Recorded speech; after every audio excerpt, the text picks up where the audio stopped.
Hi, on this edition of CraftSanity, we're going to show you how to sprout basil seeds in a Ziploc bag and then grow the sprouts in these little newspaper seedling containers. Take a piece of paper towel and just kind of make it damp here. And I have a little Ziploc bag here. And you want this to be wet enough to support the seeds. We're going to create a little greenhouse effect here. So we're going to pour some basil seeds. These are, I harvested these at the end of August, and I don't know exactly what variety they are. That's my mistake for not carefully paying attention. But I'm just going to sprinkle some out here. You want to space them out.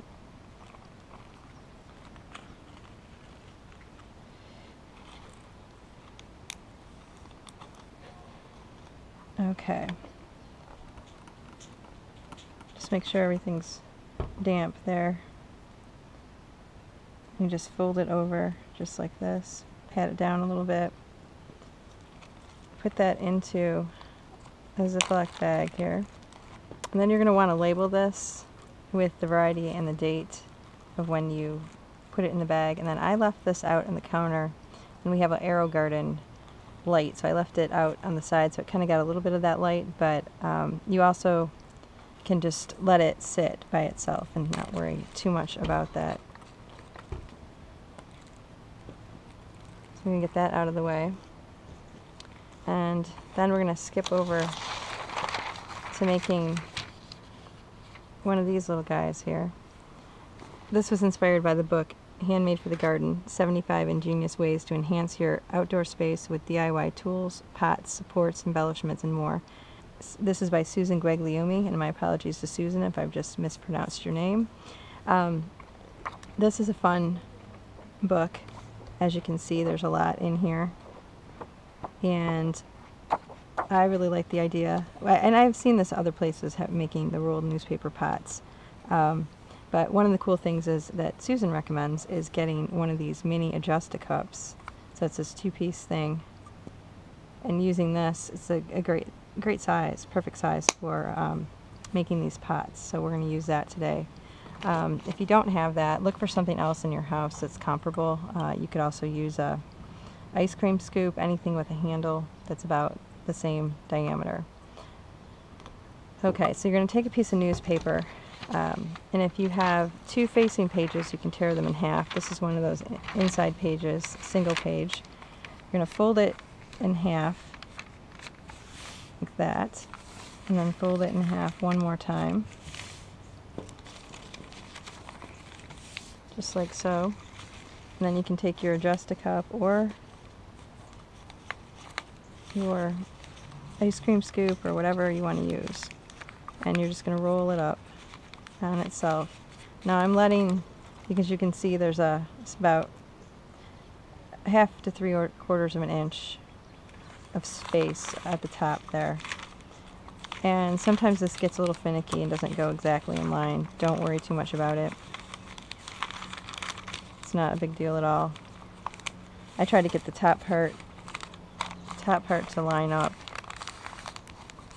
Don't worry so much about the bottom. So you're going to take a piece of masking tape,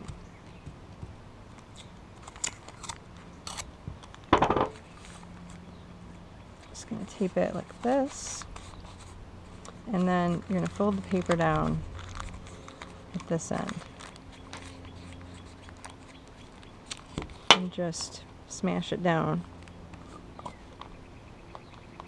This is my adaptation of Susan's method. I'm just figuring I'll just smash it right down.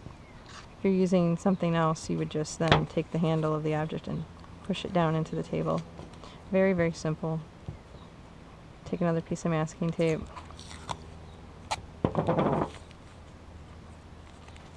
And just tape it down. Now these don't have to look fancy, because you're going to put dirt in them. So, and then you can just scoop a little bit of dirt in here. Now if you want to if you're doing a bunch of the same kind of seed, you don't have to worry so much about labeling, but it's always a good idea to label your plants. So labeling ideally should be done before you put the dirt in. Now these are some seedlings I put in on, about 5 days ago. So this is kind of cool what happens. And these are seeds that are starting to sprout now. And this is pretty exciting because they sprouted very quickly. Had some really good luck with the basil. Now I'm going to try to pull this out without disturbing the growth too much here. Now, as you can see, we have some pretty good progress here. Most of the seeds did sprout, not all of them, but most of them. And what I'm going to do is just make a little space here with my finger and gently pick up the seed, the seedling. And this is a little bit tricky because you want to get dirt around it without totally crushing the thing. This is where this little spoon comes in handy.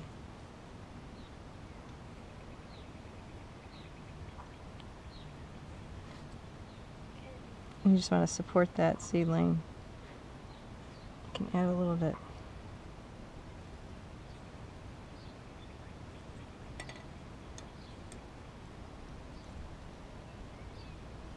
Just like so, and you can add a little bit of water. And then put that over here. Now, I clearly got a little carried away here because I made, over 50 of these little pots, and I find that it's quite a satisfying project to do that. And so I'm going to just continue putting my seedlings into these pots, and it's pretty easy to do. I recommend that you try this at home because it's a pretty inexpensive way to garden. And have this in mind that if you let your plants go to seed this summer, you'll have some seeds and plants to trade with your friends. So give that a shot, and email me and let me know how things went. CraftSanity, my friends, it works for me.